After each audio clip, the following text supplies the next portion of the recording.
Your parents from the Great Depression had kitchen secrets that could save you hundreds every month. While we're spending $400 a week and throwing food away, they used techniques that seem almost magical to make the most of everything. And it started with that mysterious freezer bag your mother guarded so carefully because it held her most brilliant technique. That freezer bag your grandmother guarded so carefully had something more than what you thought were in it. Every carrot top, onion skin, and celery leaf went straight into that bag, building up a treasure trove most of us throw away without thinking. When the bag got full, she'd dump everything into a big pot with water and salt. Then you saw her simmer it to create the richest vegetable broth you've ever tasted. The magic happens because vegetable peels contain concentrated nutrients and flavors that most people send straight to the garbage. One bag of scraps could produce enough broth to last for weeks. And after the broth was made, those soft, used-up scraps didn't just go in the trash. They went into the compost pile, ready to help grow the next season's garden. And if veggie scraps were gold, bones were diamonds. No matter what kind they were, your mother never threw away a single bone. She'd collect all of them from Sunday to Sunday. Chicken bones, last night's pork chops, even raw bones from the butcher. Everything went into the same freezer bag, waiting for stock day. Modern chefs might tell you to separate your bones, but these practical women knew better.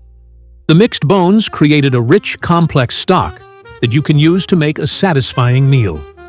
The combination of different collagens and minerals produced flavors no single bone stock could match.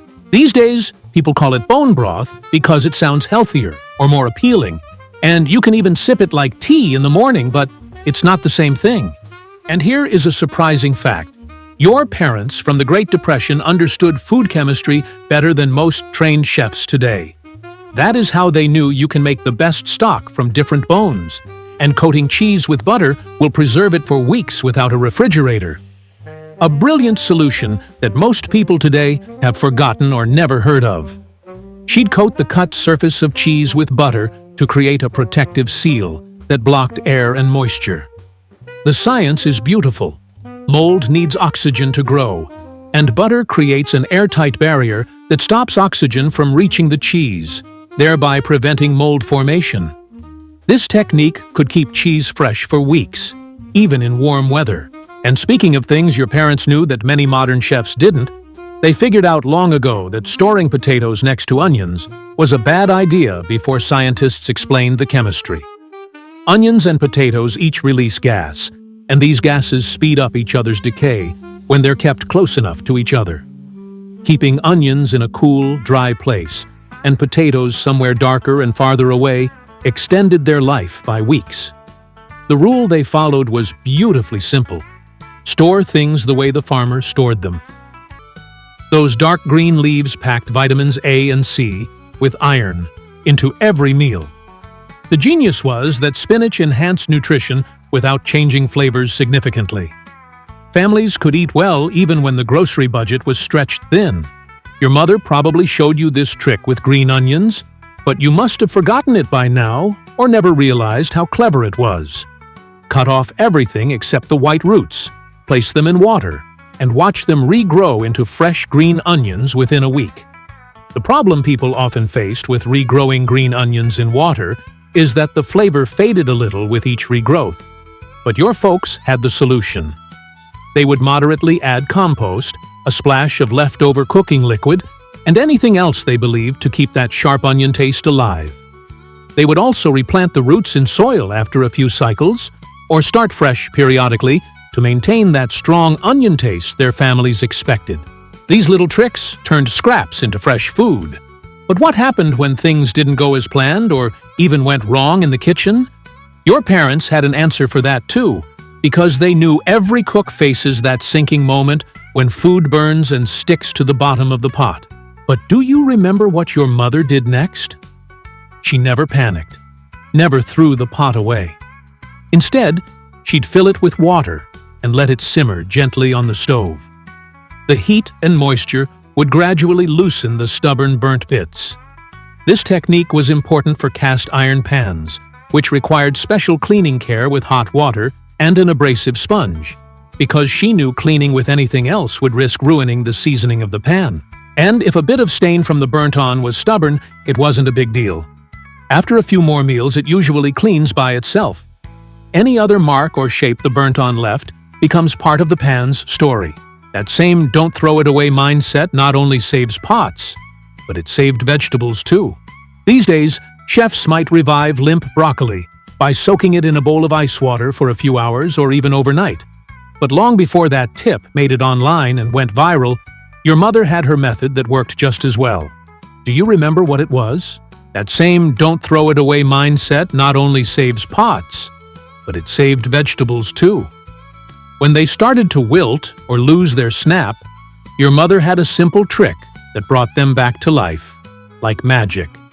She'd place limp broccoli in a glass with water and set it near a window. Within hours, or sometimes overnight, the broccoli would perk up and become crisp again. The science behind this is fascinating. Vegetables are still alive after harvest, and given water and light, they can recover from dehydration. Understanding this kitchen hack was the difference between waste and another nutritious meal on the table. But it wasn't only about saving precious food or cleaning burnt-on and cake-on.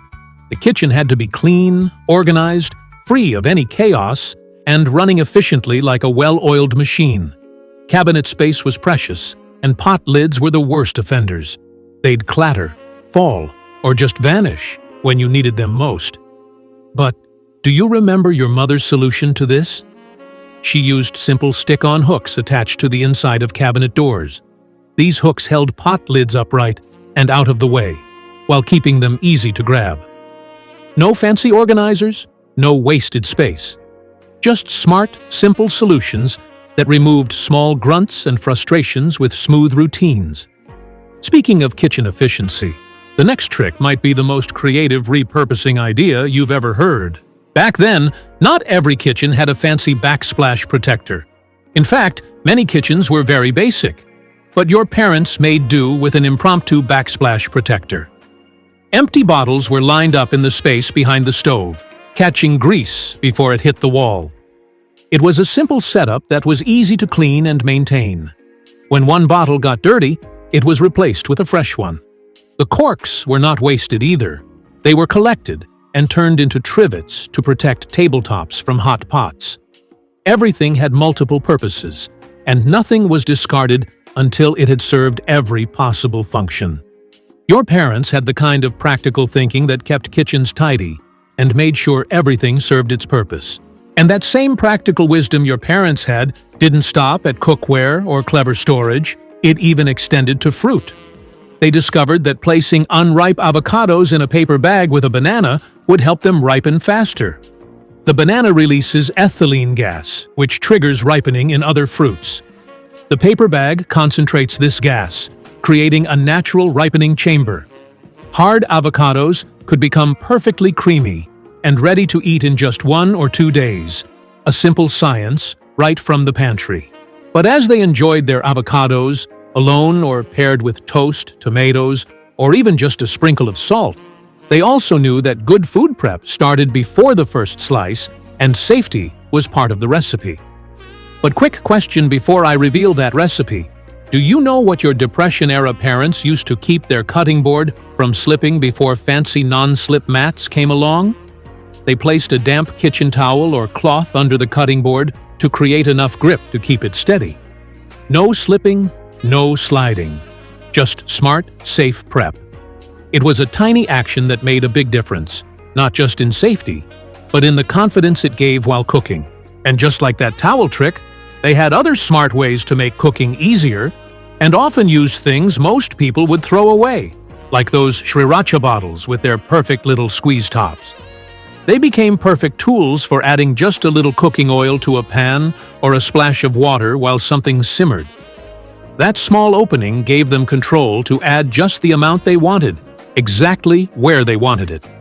On eggs, noodles, soups, mac and cheese, even in drinks like Bloody Mary. A quick squeeze, and it was just enough heat without overdoing it. This level of control was important when ingredients were precious and waste couldn't be tolerated. Even the bottle itself looked at home on the counter. It was one of those quiet tricks that just made cooking easier without spending a dime. Your parents, after experiencing the Great Depression, not only made the most out of tools and containers, they had a way of making food for 3 to feed up to 7 people without losing its nutrients, especially when it came to meat. Tough, inexpensive cuts of meat were standard fare, and they knew better than to throw cold meat straight onto a hot pan, because it would cook unevenly, with tough edges and raw centers. Before dinner, they'd set it out on the counter to let it come closer to room temperature. That simple wait helped the meat cook more evenly and stay tender inside.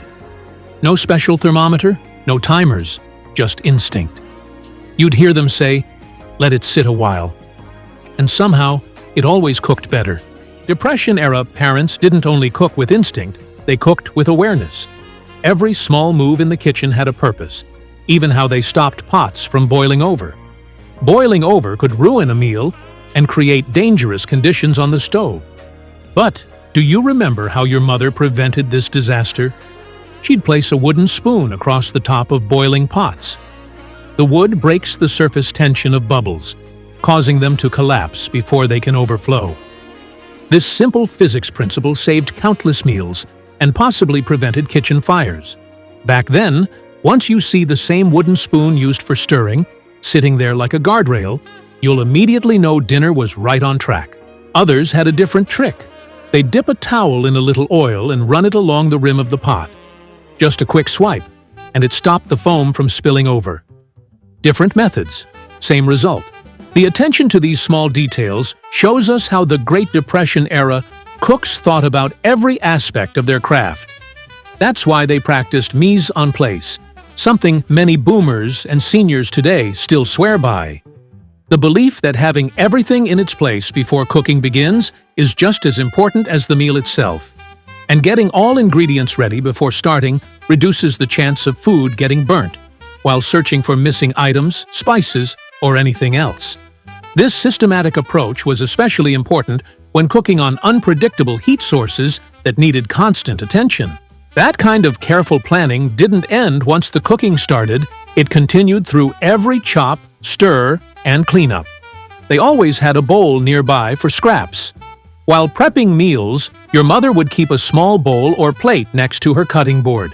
Peels, stems, onion skins, and other throwaways all went straight into that bowl, not across the counter or on the floor. Besides helping her keep space tidy, it saved time, kept her focused, and made cleanup easy. At the end, the whole bowl would go to compost, to the chickens, or to the trash, depending on what it was. And even if she used a bowl to stay tidy while cooking, your mother never let messes pile up. As a true believer of clean as you go, she'd wipe the counter, rinse a knife, or wash a bowl, as she finished with them, while something simmered. The kitchen never felt chaotic. Even on big cooking days, you'd rarely see a mountain of dishes after the meal, because she had already chipped away at the mess. Kids automatically learned this clean as you go, because Mom taught them that cleaning was an important part of cooking. Another kitchen hack we learned from Depression-era parents was making expensive ingredients last longer by preserving their flavors in concentrated forms. When making chicken stock, Mom would freeze it in ice cube trays, and this created perfect flavor portions for any dish. These stock cubes are used to augment sauces, soups, and stews, even leftovers that need a little flavor boost, without committing to using an entire batch. The concentrated flavor in each cube meant simple dishes could taste rich and flavorful again. And speaking of small kitchen hacks that made a big difference, do you remember how your mother cracked an egg? They were precious protein that couldn't be wasted on poor technique, so she always broke eggs on flat surfaces instead of bowl edges, which often drove shell fragments into the egg. It took a while to get used to, but once you get the hang of it, it sends a perfect crack right down the middle with no chance of the shell getting into the egg. This skill was really important for baking, where even tiny shell pieces could ruin delicate pastry. Besides slipping a bit of eggshell into the bowl, which most people might call a small disaster, the real danger came from a kitchen knife, the one tool that could make or break you while cooking. Proper knife handling was really important when medical care was limited and expensive, so Mom made sure we knew how to cut, with the knife pressed against our knuckles. She insisted that this would create a natural guide while protecting fingers from the blade. And just like cracking eggs on a flat surface, it took us a while to get the hang of it. But once mastered, it became second nature and virtually eliminates cutting accidents. The knuckles act as a protective fence that keeps the blade away from fingertips while providing a stable guide for consistent cuts. And once everything was chopped just right, it was time to season. But even that had its own set of tricks. Simple spices like pepper could be maximized with proper technique. Before adding crushed red pepper to dishes, experienced cooks would place it in their palm and crush it with their thumb. This released essential oils that carried the flavor and heat. The warmth and pressure activated compounds that would otherwise remain locked inside the dried flakes. These old kitchen hacks you learned from your parents are often the best solutions to some of our kitchen problems. They believed nothing should be wasted, because everything has value. You should try just one technique today, and share with us any other old kitchen hacks you learned from your Depression-era parents.